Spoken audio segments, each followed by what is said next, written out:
en Es Radio, en Casa de Herrero, con Luis Herrero.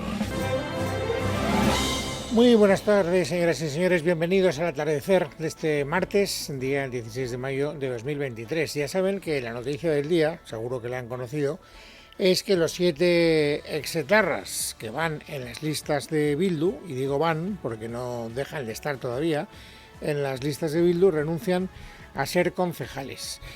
Hay que contar bien la noticia porque en algún medio de comunicación se ha contado de manera equívoca. No es que desaparezcan de las listas electorales, porque las listas ya están proclamadas y por lo tanto no se pueden cambiar, de tal manera que sus nombres van a aparecer el día 28 de mayo en aquellos lugares donde esa lista, en el País Vasco, se pueda votar. Otra cosa distinta es que ellos hayan contraído el compromiso de que si son elegidos no tomarán cargo de su posesión, de sus concejalías después del 28 de mayo. De ahí que hoy el presidente del Partido Popular, Alberto Núñez Feijóo, no haya podido ocultar una parte de su escepticismo. Esperemos y deseemos que en las próximas horas comparezcan en la Junta Electoral y por escrito renuncien a las actas y esto no sea un engaño más. Bueno, no han comparecido, no han hecho ningún escrito, no le han dicho nada a la Junta Electoral Central, pero todo el mundo da por hecho que ese compromiso que han contraído públicamente lo van a mantener. Pero es verdad lo que dice Feijóo, de momento no deja de ser un acto de fe. Las reacciones, que es lo que ha estado acaparando el interés informativo mayoritario de esta mañana, se pueden subdividir, yo creo que en 4 apartados. Hay quienes piensan que hay que todavía llegar más lejos, que todavía hay 37 miembros de la banda terrorista ETA condenados por terrorismo, aunque no tengan delitos de sangre. Hay quien piensa que, bueno, que es una medida que no era necesaria porque legalmente se podían presentar.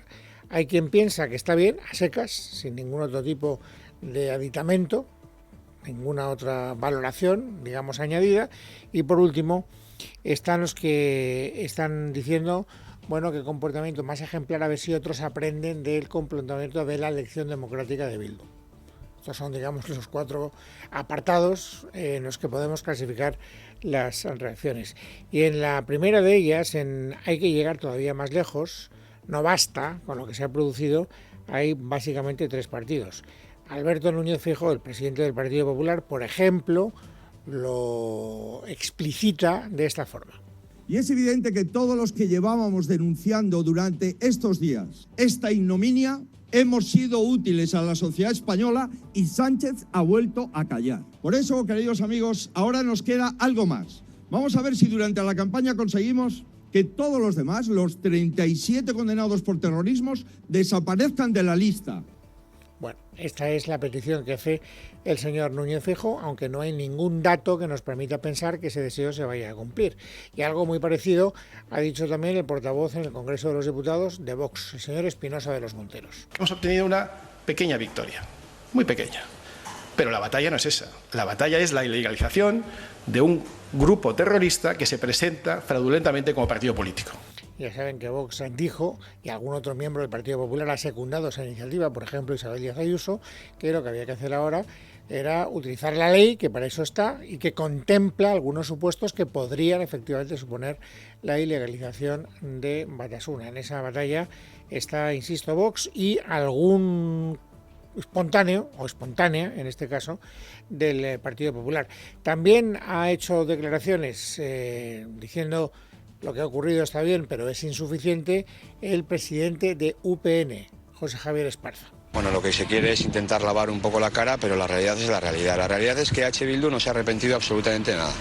Bien, no hay arrepentimiento y por tanto lo que hay es un acto, digamos, de hipocresía electoral.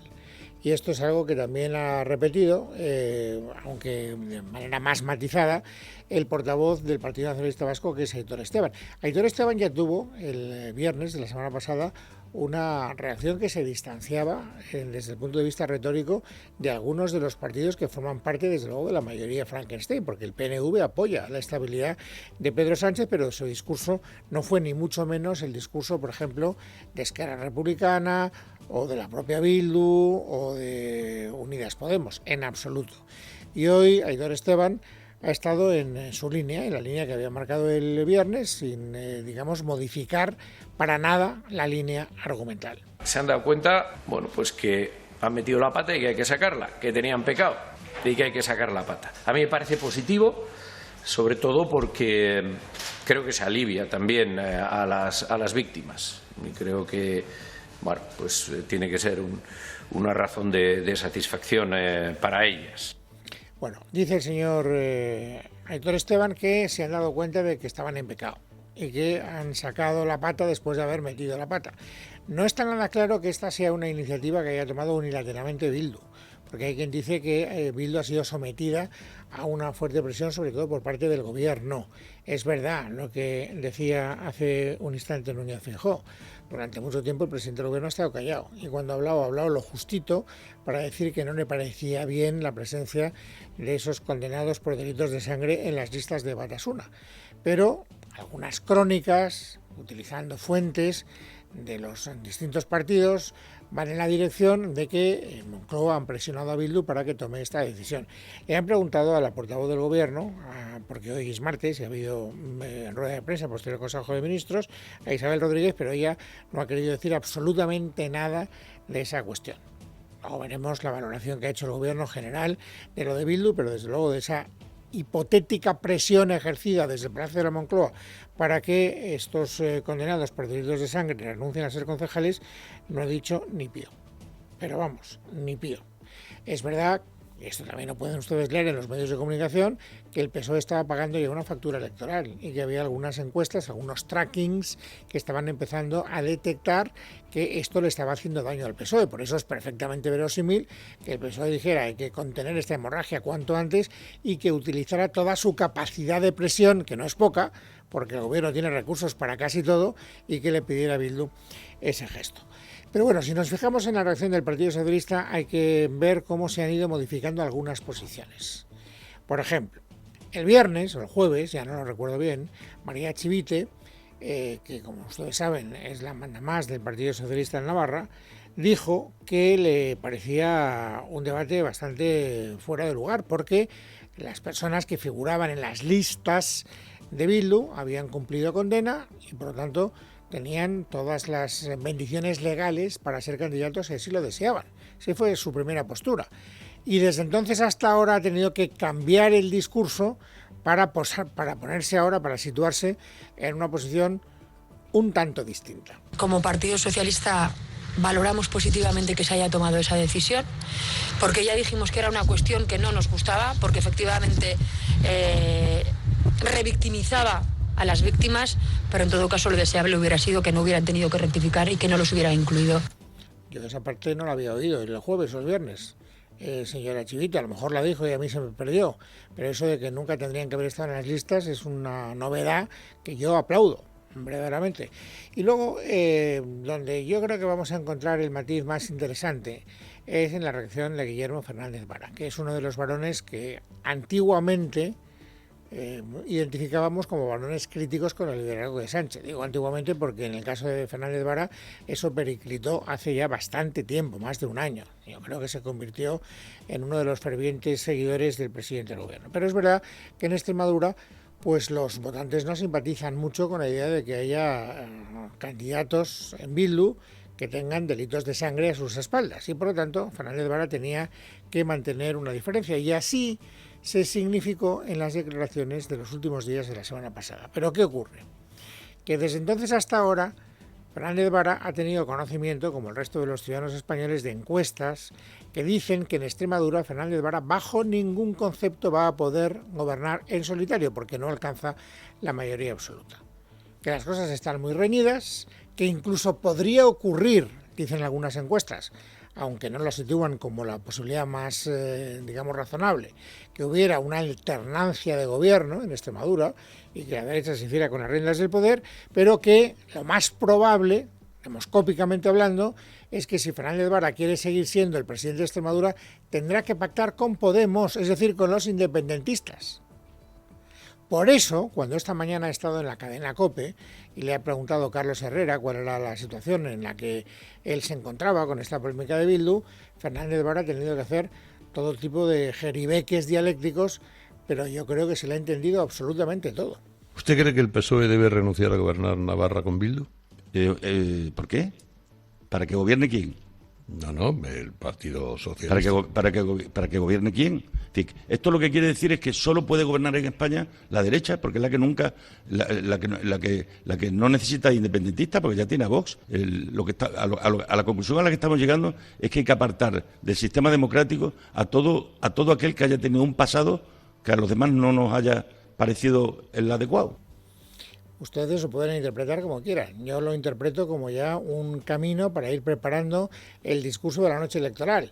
Oiga, si tengo que pactar con Podemos porque no tengo otro remedio, pues pactaré con Podemos porque la alternativa es que gobierne la derecha.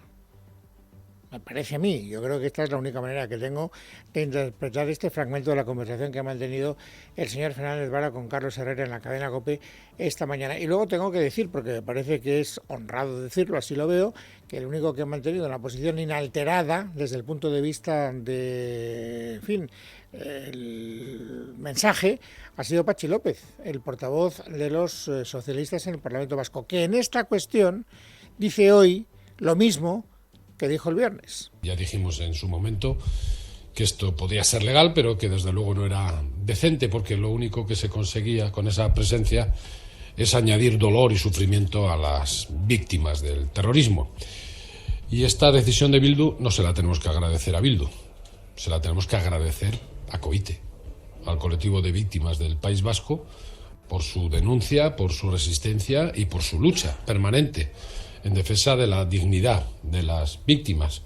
Está bien que reconozca la labor de COVITE, porque creo que es de justicia. Si no hubiera sido por COVITE, probablemente no nos hubiéramos enterado de que había 7 miembros de Bildu con delitos de sangre a sus espaldas en las listas electorales. Y además está bien también, desde mi punto de vista, que Patxi López diga el mérito no es de Bildu. ¿Por qué? Porque hoy Bildu, Arnaldo Otegi, ha querido colgarse la medalla. Y ha querido decir, bueno, nosotros, para que no quede, vamos a hacer un esfuerzo que demuestre ante la sociedad española que no queremos ponerle palos en la rueda a la normalización democrática. Este es un favor que ustedes nos deben, ha venido a decir el señor Otegi. Aunque resulta prácticamente inaceptable e inevitable que este tipo de operaciones por parte de sectores reaccionarios e involucionistas se produzcan, es nuestra obligación hacer todo lo posible por evitarlas o mitigar sus efectos, para reafirmar, una vez más, nuestra voluntad de avanzar hacia el futuro para la construcción de la convivencia democrática mediante el ejercicio de todos los derechos para todas las personas. Hay 44 miembros de la banda terrorista ETA con delitos a sus espaldas, 7 de ellos delitos de sangre, señor Otegi. O sea que si usted de verdad hubiera querido ser coherente con lo que nos dice, hubiera evitado que esas 44 personas figuraran en las listas de Bildu.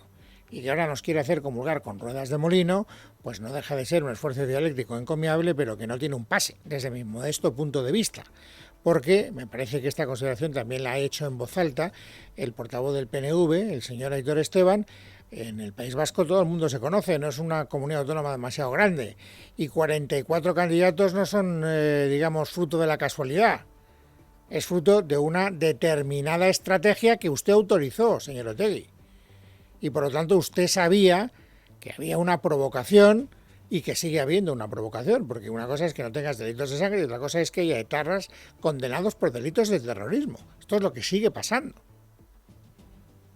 Lo digo más que nada para que nadie le compre una mercancía, por lo menos sin someterla a un pequeño juicio crítico.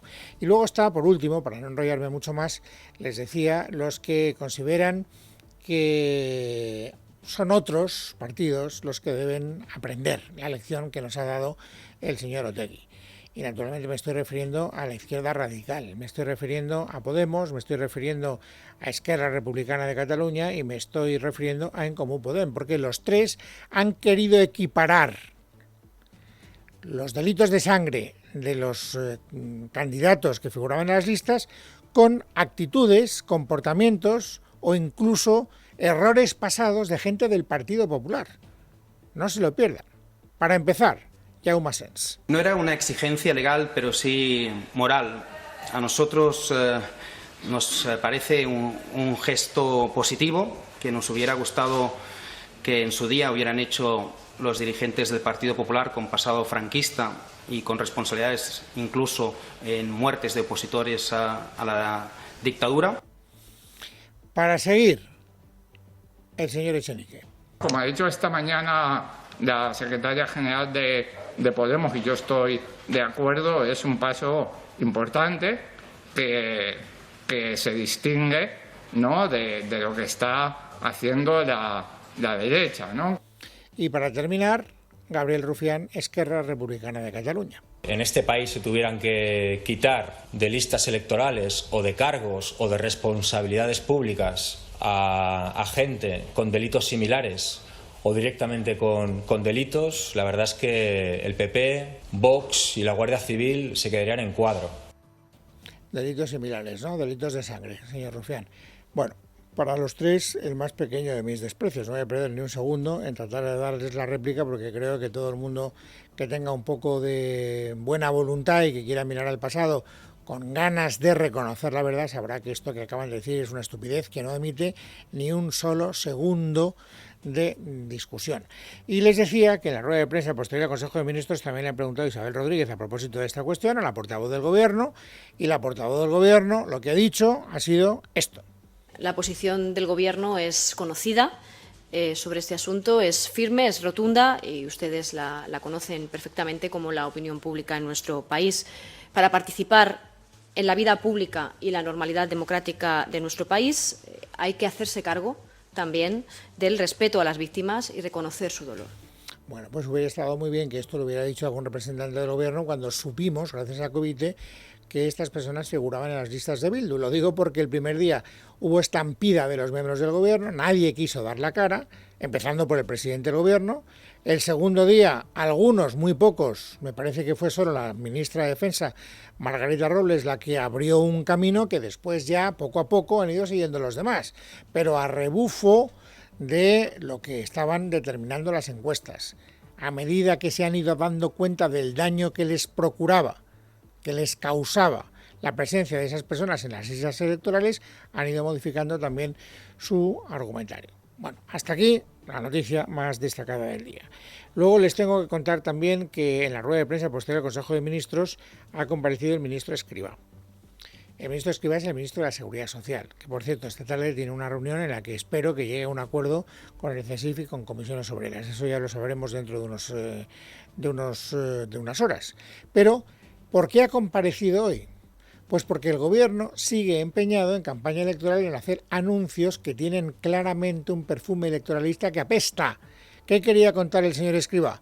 Pues que se le van a dar muchas facilidades a las personas con discapacidad para acceder a la jubilación anticipada. Lo que hemos aprobado es una mejora de las condiciones para que las personas con discapacidad puedan acudir a pueden terminar teniendo jubilación anticipada. Y esto hay que ponerlo en contexto claramente con todas las medidas que el Gobierno está tomando con las personas para mejorar la vida de las personas con discapacidad, que es mejorar la vida de personas particularmente vulnerables.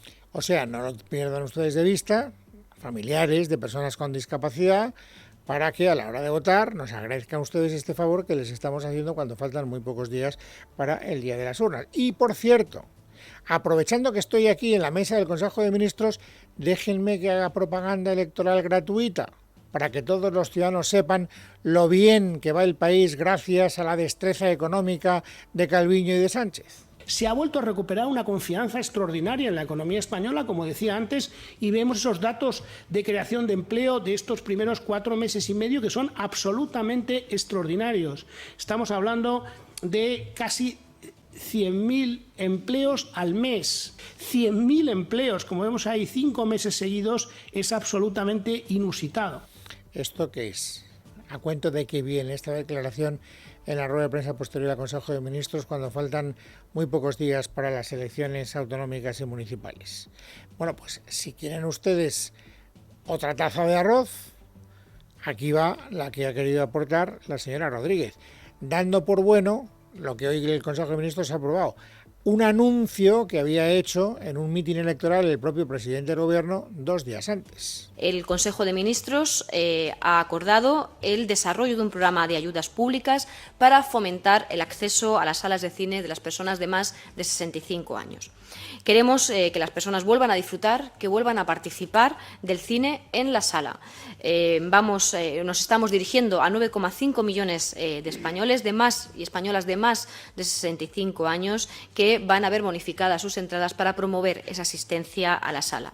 Así que esos 9 millones y pico de personas que tengan muy claro a quién le deben el favor de poder ir los martes muy barato al cine. No se olviden del Partido Socialista a la hora de votar. Es muy llamativo que esto se siga produciendo cuando, insisto, faltan muy pocos días para las elecciones. De hecho, hoy Ketty Garat, que es, como saben ustedes, contertulia de este programa, le ha preguntado a Isabel Rodríguez si está bien lo que está haciendo el Gobierno. Escuchen la pregunta y la respuesta. ¿Por qué el Gobierno anuncia o anticipa la actividad del Consejo de Ministros en los mítines del Partido Socialista? Y si esto no vulnera la obligada separación entre la actividad del Gobierno y del Partido Socialista, si no se puede transmitir la sensación de que en un periodo electoral como en el que estamos, el Partido Socialista acude, por decirlo de alguna manera, dopado con el presupuesto del Gobierno. El Gobierno, en campaña electoral, trabaja como antes de que hubiera campaña electoral y como cuando haya finalizado la campaña electoral, dando respuesta a los españoles. Mire, la acción de comunicación de los distintos partidos políticos la respondemos desde el partido político. Yo lo que le digo es el trabajo que está haciendo el Gobierno y que se expresa martes tras martes, antes de campaña electoral, durante campaña electoral y después de campaña electoral. Bueno, no está de más en este momento recordar que la Junta Electoral Central ya le ha sacado 2 veces tarjeta amarilla a la portavoz del Gobierno por el uso que hace de las ruedas de prensa posterior al Consejo de Ministros. No sé si hoy caerá la tercera, no tengo ni la más remota idea. Bueno, las encuestas todavía se pueden publicar porque hasta una semana antes la podemos publicar, como hay municipales y autonómicas, no hay día en el que no sepamos cómo están las cosas en alguna comunidad autónoma o en alguna ciudad especialmente importante desde el punto de vista de la población en nuestro país. Hoy hemos conocido 2. Una que pone en cuestión, publicada por El Mundo, la mayoría absoluta de Isabel Díaz Ayuso, dice que está cerca, pero que Podemos crece y que por lo tanto se va a quedar a la orilla de la mayoría absoluta sin alcanzarla, y otra, muy interesante, que habla de lo que va a pasar en Barcelona. En Barcelona, ojo, Ada Colau va a ser tercera. El primero va a ser Javier Trias y el segundo el PSC, con lo cual la cantidad de pactos postelectorales que se dibujan en el horizonte son casi ilimitados.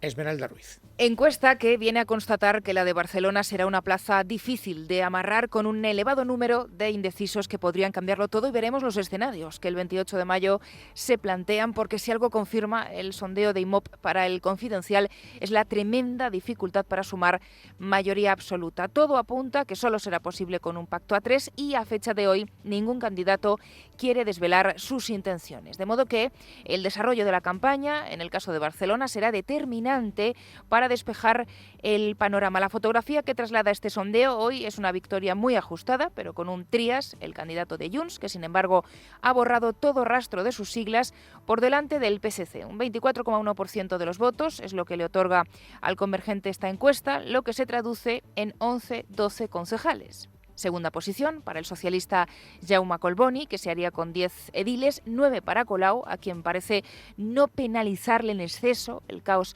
de la ocupación. Mantiene esta encuesta la tendencia a la baja también de Esquerra, posiblemente castigados por la gestión en solitario de Aragonés. Y el PP, como mucho, podría obtener 3 concejales. La clave estará en las alianzas, y ahí es el socialista Collboni quien más margen de maniobra podría tener. Aquí es donde vendrá lo realmente interesante, que convierte a Barcelona en una plaza experimento única. De convertirse en el partido más votado, Trias únicamente podría venirse a sumar con el PSC. Es la alianza que gobierna la Diputación de Barcelona con un enorme presupuesto. Incluso no se descarta que pueda recurrir al PP de no llegar a los 21 concejales, que en Barcelona es la mayoría absoluta. Sin embargo, hasta ahora el PSC ha renegado de ello, porque es cierto que los socialistas tienen una segunda opción, para ellos mucho más seductora, y que serviría además de ensayo para lo que Salvador Illa ansía trasladar al Ejecutivo de la Generalitat. Consumar ese tripartito con Esquerra y con Colau, aunque los de Maragall ahora digan que es un escenario descartable. Esta opción garantizaría al PSC hacerse con una plaza muy deseada en Ferraz, pero de difícil explicación para la parroquia de Esquerra, donde no se entendería volver a sostener a otro gobierno socialista. Es martes, 16 de mayo de 2023. Vamos, amigos, ahora a completar el paisaje informativo sobresaliente de este día. Esther Nieto, buenas tardes. Buenas tardes, Luis. Hoy es un día clave para las huelgas en el seno de la justicia. 7 asociaciones de jueces y fiscales están negociando una mejora salarial con el ministerio que dirige Pilar Job, después de que la huelga indefinida convocada inicialmente a partir de hoy quedara en suspenso. Miguel Ángel Pérez, buenas tardes. Buenas tardes. Los convocantes rechazaron la semana pasada la oferta de 46,7 millones de euros, unos 490 euros al mes, ofrecida por el Ministerio de Justicia de Pilar Job, pero quieren seguir negociando sin iniciar la huelga indefinida que tendría que haber comenzado hoy mismo. Dado el estado actual de la negociación con el Ejecutivo en la mesa de retribuciones, hemos entendido necesario no comenzar la huelga el día 16 y ello a fin de poder seguir dialogando en aras a conseguir el mejor acuerdo posible que de forma definitiva nos permita desconvocar o no dicha huelga, precisaban en un comunicado conjunto las 5 asociaciones que convocaron la protesta. Las asociaciones convocantes tomaban esta decisión después de que el Ministerio de Justicia les solicitara retrasar el inicio de la protesta hasta el viernes para presentarles una nueva propuesta este martes. La Asociación Mayoritaria de Jueces, la Asociación Profesional de la Magistratura APM, fue la última en dar el paso tras consultar a su ejecutiva. Unidas Podemos ha registrado este martes una proposición de ley para prohibir que se financien campañas electorales mediante créditos bancarios.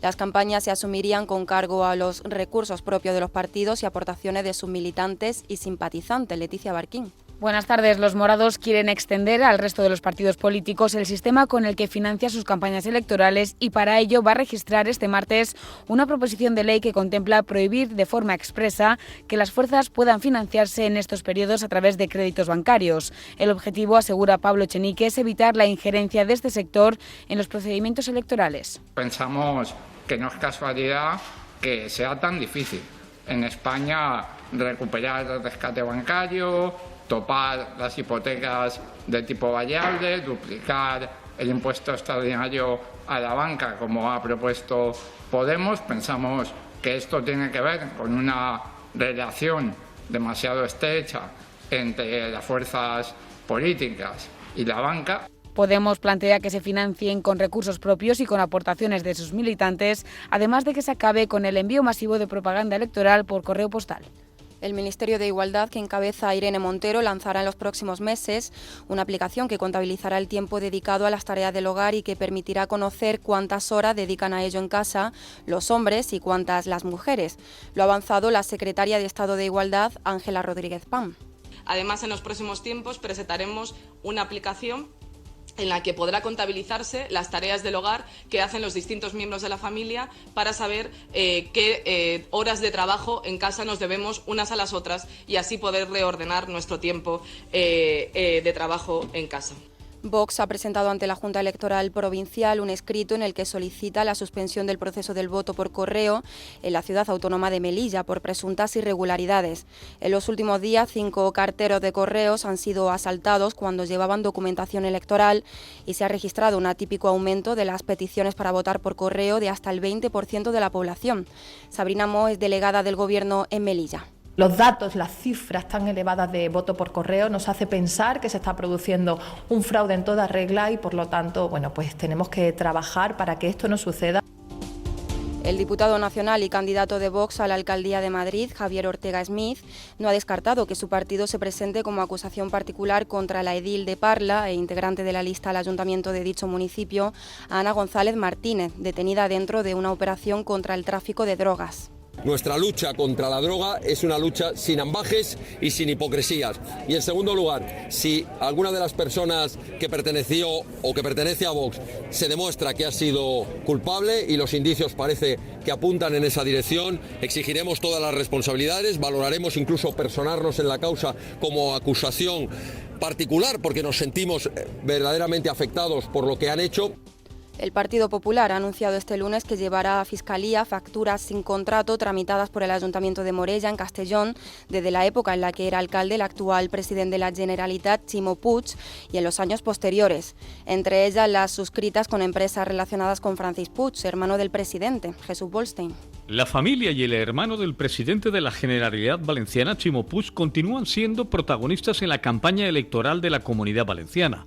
Hoy el propio presidente Ximo Puig ha calificado como un ataque de mala fe extraordinario el anuncio del Partido Popular de llevar a Fiscalía facturas sin contrato tramitadas por el Ayuntamiento de Morella desde la época en la que el propio Ximo Puig era alcalde. El jefe del gobierno valenciano, Ximo Puig, considera que esta misma acusación se le podría hacer a cualquier alcalde porque son contratos absolutamente legales y ha asegurado que no hay mala fe. La respuesta por parte del Partido Popular de la Comunidad Valenciana no se ha hecho esperar y ha dicho que la que tiene que hablar es la justicia, que se pronuncie y punto, porque responsabilidad política no se espera que tome en ningún momento Ximo Puig.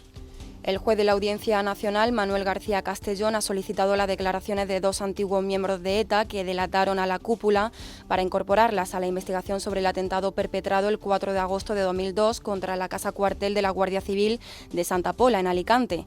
Precisamente en el marco de esa investigación ha comparecido este martes por videoconferencia desde la cárcel el dirigente de la banda, Félix Ignacio Esparza Luri. Este es uno de los 6 dirigentes de ETA que están investigados por su presunta responsabilidad en este atentado. Y terminamos contándoles que el Tribunal Constitucional ha decidido posponer su decisión sobre la admisión del recurso de José Antonio Griñán y de otros condenados del caso ERE a después de las elecciones del 28M. Según publican varios medios, aunque inicialmente estaba previsto en el orden del día de la Sala Segunda, se ha considerado inoportuno abordar un asunto de semejante calado político en víspera de las elecciones. En Casa de Herrero, con Luis Herrero. Es Radio.